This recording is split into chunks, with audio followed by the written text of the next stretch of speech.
जो शंकर जी के मंदिर में सोमवार को जल चढ़ाने आए, उसका जो पात्र जल चढ़ाकर जब वो घर लेकर जाए, उसके पीछे पीछे, पात्र के पीछे पीछे तू जाना और उसके घर में लक्ष्मी का भंडार भरकर आए।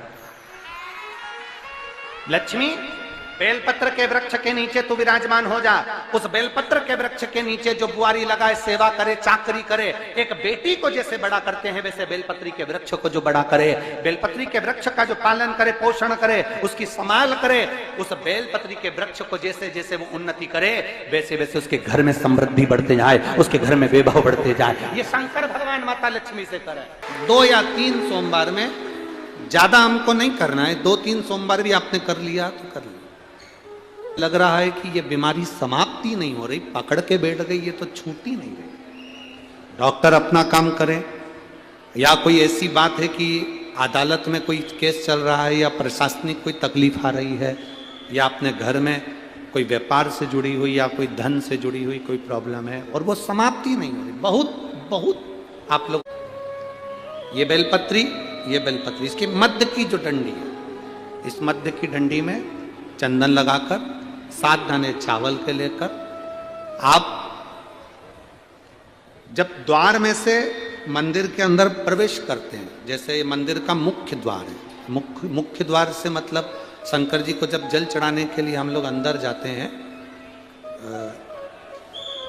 उसके पहले नंदी आ जाता है। नंदी के भी पहले का जो दरवाजा, मंदिर का मुख्य द्वार, उसको समझ अंदर प्रवेश करते हैं, उसके पहले चंदन लगी हुई बेलपत्र और 7 दाने चावल के हाथ में लेकर नंदी के सीधे हाथ की ओर से, मतलब आपका भी सीधा हाथ है तो नंदी का भी सीधे हाथ की ओर से आप नंदी के कानों में अपनी बात को कहकर ये बेलपत्री और 7 दाने चावल के ओम नमः शिवाय बोलकर, नमः शिवाय बोलकर, या श्री शिवाय नमस्तुभ्यम कहकर डंडी का मुख अशोक सुंदरी की ओर हो और शिवलिंग पर उसको समर्पित कर दो चावल के दाने के साथ। केवल 2 या 3 सोमवार आप करेंगे, धीरे धीरे रोग में दवाई लगना प्रारंभ हो जाएगी और रोग समाप्ति पर जाएगा और आपका कार्य भी सफल होगा।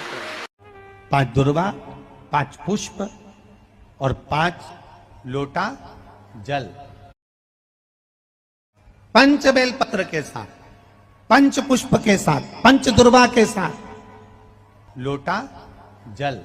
सोमवार के दिन शिव जी के मंदिर में प्रातः के समय पर बाबा को 1 बेलपत्र, 1 दुर्वा, 1 पुष्प, 1 लोटा जल समर्पित कर कर थोड़ी देर रोककर श्री शिवाय नमस्तुभ्यम या पंचाक्षर मंत्र ओम नमः शिवाय स्मरण कर कर, महामृत्युंजय मंत्र का स्मरण कर कर, फिर बेलपत्र, फिर दुर्वा, फिर पुष्प, फिर जल, ऐसा 5 बेलपत्र, 5 दुर्वा, 5 पुष्प, 5 पात्र जल तुम रुका जी का नाम लेकर समर्पित कर कर उस जल का आचमन करिए। 5 सोमवार या 7 सोमवार करिए, बाबा गर्भ अवश्य ठहराएगा और संतान अवश्य हो।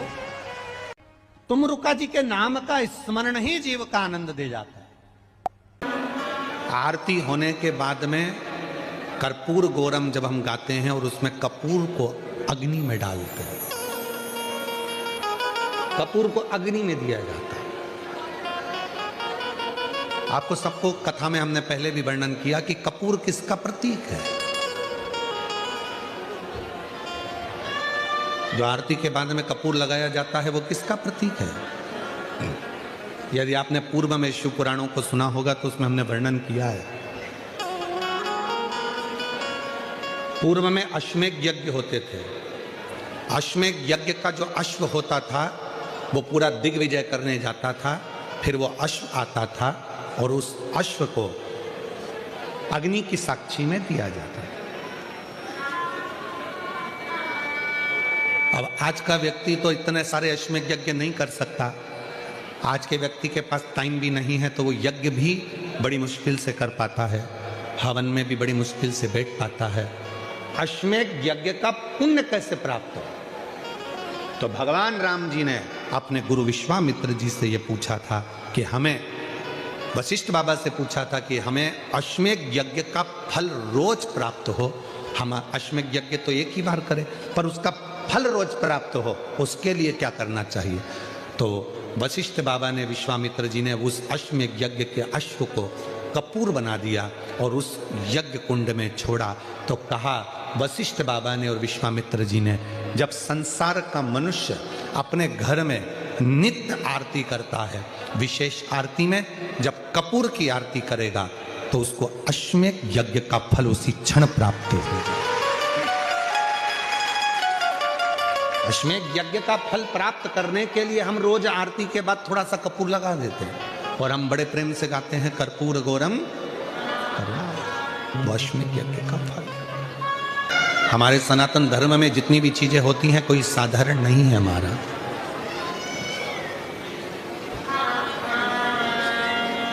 हमारे सनातन धर्म में जितनी भी चीजें हैं, हाथ में अगर हम मोली बांध रहे हैं, लाल लच्छा बांध रहे हैं, नाड़ा बांध रहे हैं, वो लाल पीला धागा बांध रहे हैं, क्यों बांधते हैं? किस लिए बांधा जाता है?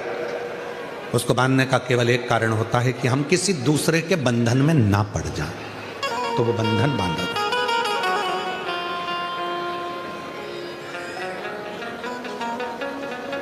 हमारे सनातन धर्म में माताएं तिलक लगाती हैं, बिंदी लगाती हैं, मांग भरती हैं।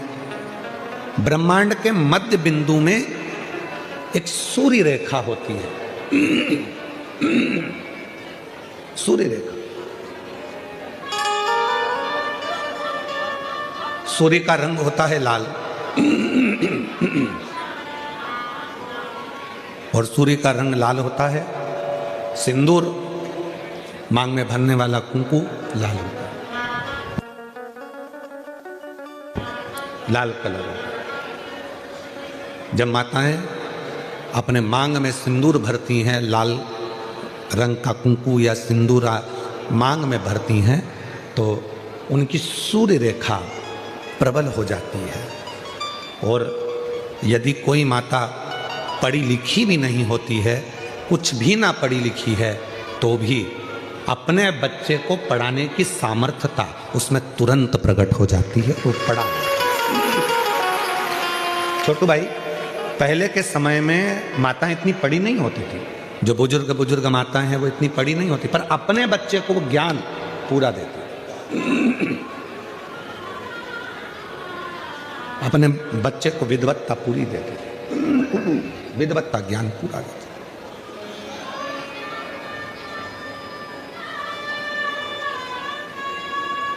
जितने भी सनातन धर्म के ये कार्य हैं, हाथ में मौली बांधना, मस्तक पर तिलक लगाना, मांग भर लेना, मंगल सूत्र धारण कर लेना, शादी के समय पर मंगल सूत्र गले में पहनाया जाता है। क्यों पहनाते हैं मंगल सूत्र? क्योंकि उस मंगल सूत्र में कुछ दाने काले होते हैं, कुछ दाने पीले होते हैं, कुछ दाने सोने के होते हैं पीले कलर के, कुछ काले कलर के होते हैं, और बीच में एक छोटा सा पेंडिल हो जाता है मंगल सूत्र।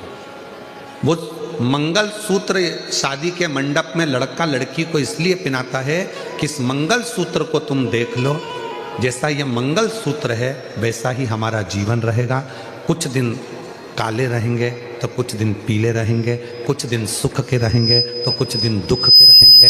पर चिंता मत करना, ये सुख और दुख के दिनों में जब हम पूर्ण तरह से निकल जाएंगे तब आखिरी में एक पेंडिल आता है, उसी तरह फिर हमारी जिंदगी में एक आनंद का दिन जरूर। शंकर भगवान ने, शिव जी ने अपने गले में वासुकी नाग को रखा, पर वासुकी नाग का एक क्रम था कि सारे नागों में वासुकी नाग ऐसा था कि हर 10 मिनट में वो विष को त्यागता था, विष छोड़ता रहता। और वासुकी नाग जब विष को छोड़ता रहता था तो शिव जी से कहा भगवान ब्रह्मा ने, ये वासुकी है, ये विष निकालता रहेगा, आप इसको गले में मत रखो। शंकर भगवान ने कहा भले ये विष छोड़ता है पर इसको मुझे अपने करीब में रखना जरूरी है, वरना कोई भी इसको स्वीकार नहीं करेगा, तो ऐसे तो तुम नष्ट हो जाओगे।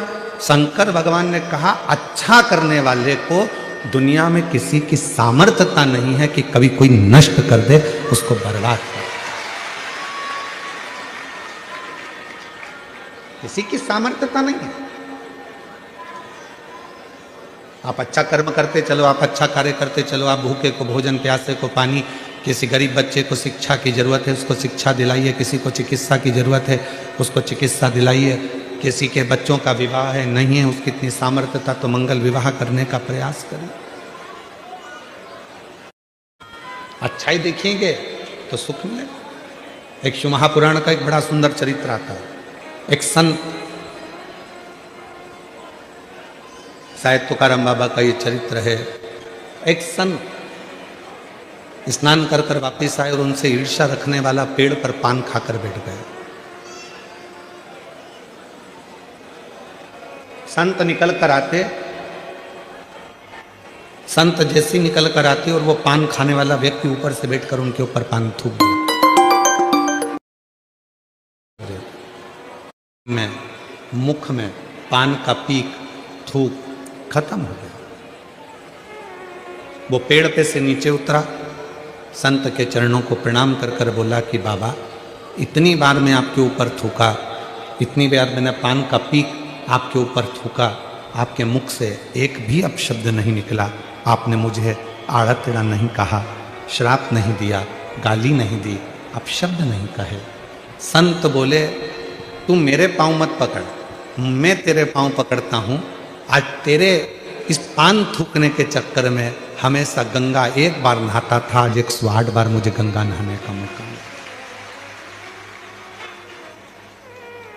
आज 108 बार मैंने गंगा का स्नान करा है और ये तेरे कारण करा है, ये तेरे कारण, ये कोई दूसरा नहीं कर। शिव कथा कर रहे हैं, भगवान शंकर का चरित्र कर रहा है, शिव महापुराण की कथा कर रही है। अगर कोई तुम्हारा बुरा भी कर रहा है तो उसमें ये मत सोचना कि तुम्हारा बुरा होगा, आप अच्छा करते चलो। कोई आपका बेकार भी कर रहा है और अगर आप अच्छा करते चल रहे हो तो कभी ये मत सोचना कि आपका कुछ बुरा होगा। नहीं,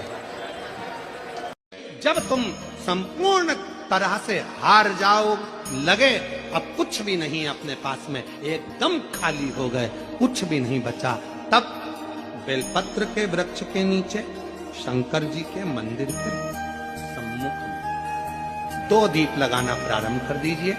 एक लंबी बाती का दीप, एक गोल बाती का दीप, एक शक्ति का, एक शिव का।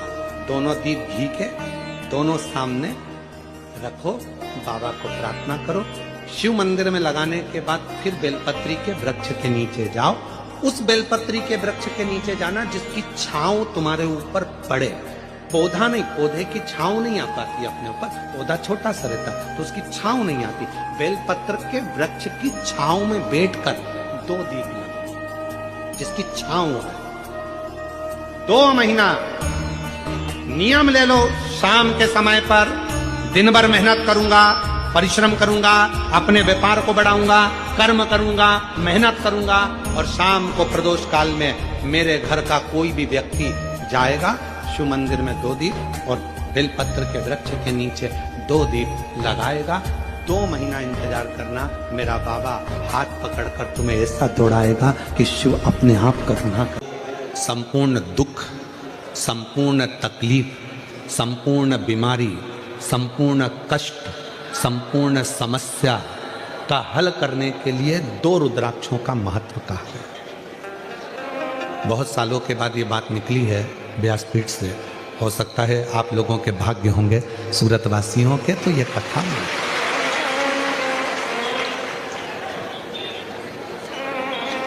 2 रुद्राक्ष ऐसे होते हैं जो संपूर्ण बीमारी के लिए, रोग के लिए, तकलीफ के लिए, कष्ट के लिए, दुख के लिए निवारण का कार्य करता है। वो है पहले नंबर पर 5 मुखी रुद्राक्ष। क्यों? शिव पंचानंद है।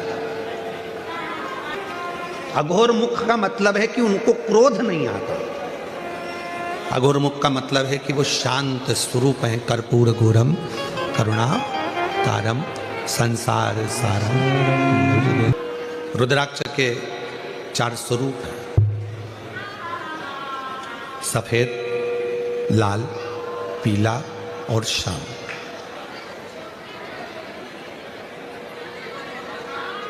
एक सफेद रुद्राक्ष भी होता है, एक लाल रुद्राक्ष भी होता है, एक पीला रुद्राक्ष भी होता है, एक सफेद रुद्राक्ष भी होता है। एक कमल रुद्राक्ष भी होता है, एक शालिग्राम रुद्राक्ष भी होता है। वो शालिग्राम की आकृति का होता है। एक कमल रुद्राक्ष होता है, वो कमल की तरह खिला होता है, उसके अंदर भी रुद्राक्ष होता है और पत्तियां उसकी निकली होती है बाबा जी। और जितने रुद्राक्ष होते हैं, एक मुखी से लेकर 14 मुखी तक शिव पुराण में वर्णन है, और एक मुखी से 21 मुखी तक स्कंद पुराण में वर्णन है। स्कंद पुराण में सारे रुद्राक्षों में, मान लो एक मुखी रुद्राक्ष आपको मिल गया, बाबा की कृपा है। अगर असली मिल गया तो ये शिव कृपा है, शंकर की करुणा, शिव की दया।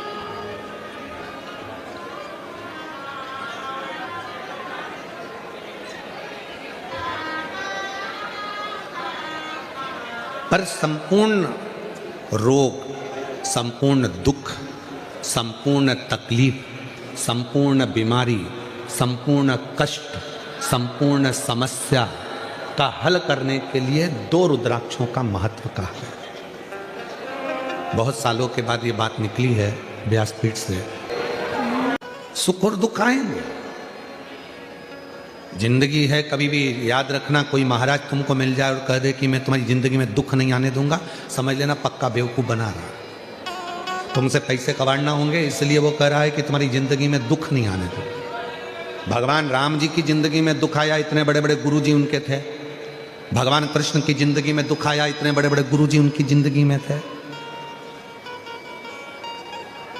मां जानकी के पिताजी के यहां इतने बड़े बड़े गुरु जी थे, तो भी मां जानकी की जिंदगी में दुख आया। कहते हैं कि शंकर जी के मंदिर जाओ, 1 लोटा जल चढ़ाओ, घर का प्रत्येक बच्चा शिव के मंदिर जाए। क्यों कहते हैं? क्योंकि उसके कर्म का भोग उसको भोगना है। आज से अगर वो मंदिर जाना चालू कर देगा, लोटा भर के जल चढ़ाना चालू कर देगा, तो उसकी जिंदगी वो अच्छी बनाना प्रारंभ कर देगा, उसका जीवन सार्थक बनाना पड़ेगा। इसलिए उसको स्वयं को मंदिर जाना, उसको स्वयं को मंदिर पहुंचना, उसको स्वयं जल चढ़ाने जाना।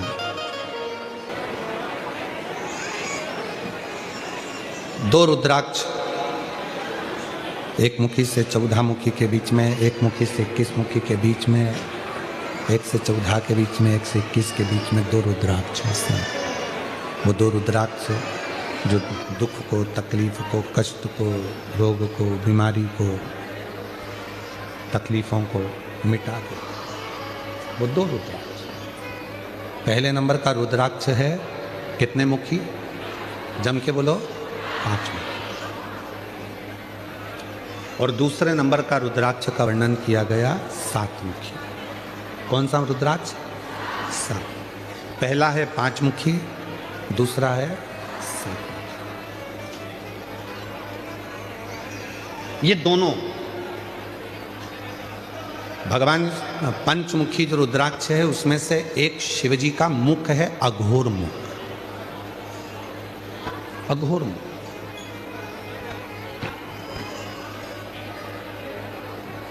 ये लोग कहते हैं अघोरी है, ये अघोर साधना करता है, ये अघोरी है। अघोरी का मतलब, अघोर का मतलब होता है कि किसी को कष्ट ना दे।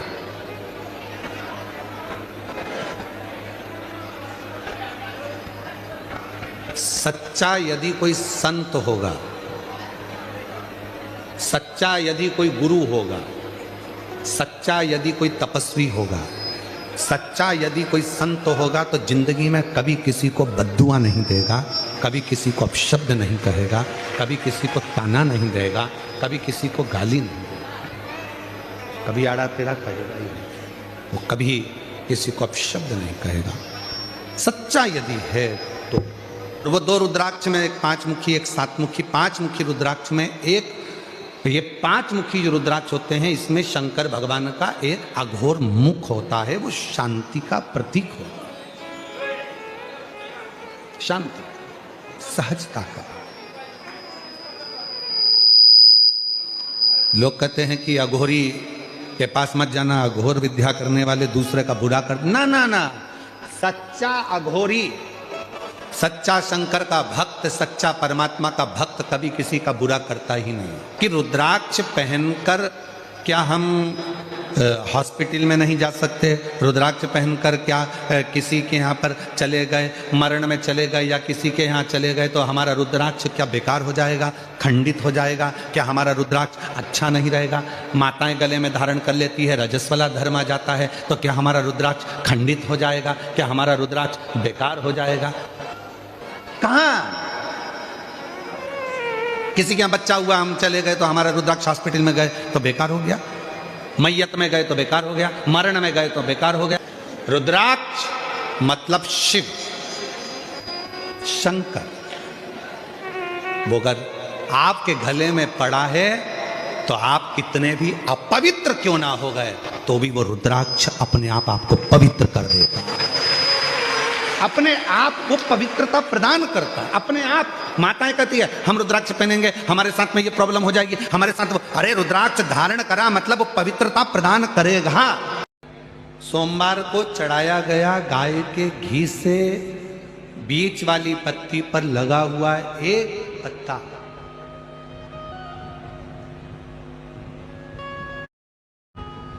शिव जी का एक नाम है कृतिवासा। क्या नाम है? जम के बोलो जरा। कृतिवासा।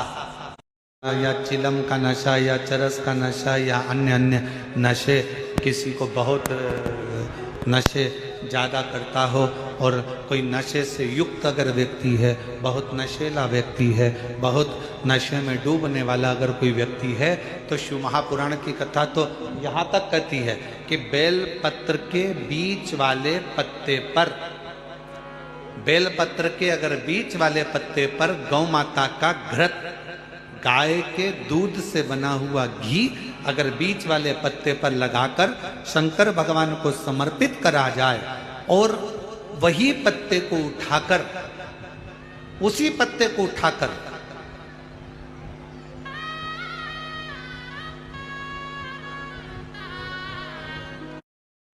भगवान शिव जी का कृतिवशेश्वर नाम लेकर अगर वही पत्ता उठाकर कोई बहुत नशे में धुत अगर व्यक्ति रहता है और उस व्यक्ति को प्रत्येक सोमवार को एक पत्ता गाय के घी का बीच वाली पत्ती पर लगाकर शिव को चढ़ाकर कृतिवशेश्वर नाम भगवान का धारण कराकर उस पत्ते को वापस लाकर नशा करने वाले व्यक्ति को अगर ज्यादा से ज्यादा 11 सोमवार भी अगर वो पत्ता खिला दिया तो वो धीरे धीरे नशे से दूर होता चले जाता और उसका नशा छूटते चले जाता। कतई विशेष केवल एक सोमवार को चढ़ाया गया गाय के घी से बीच वाली पत्ती पर लगा हुआ एक पत्ता,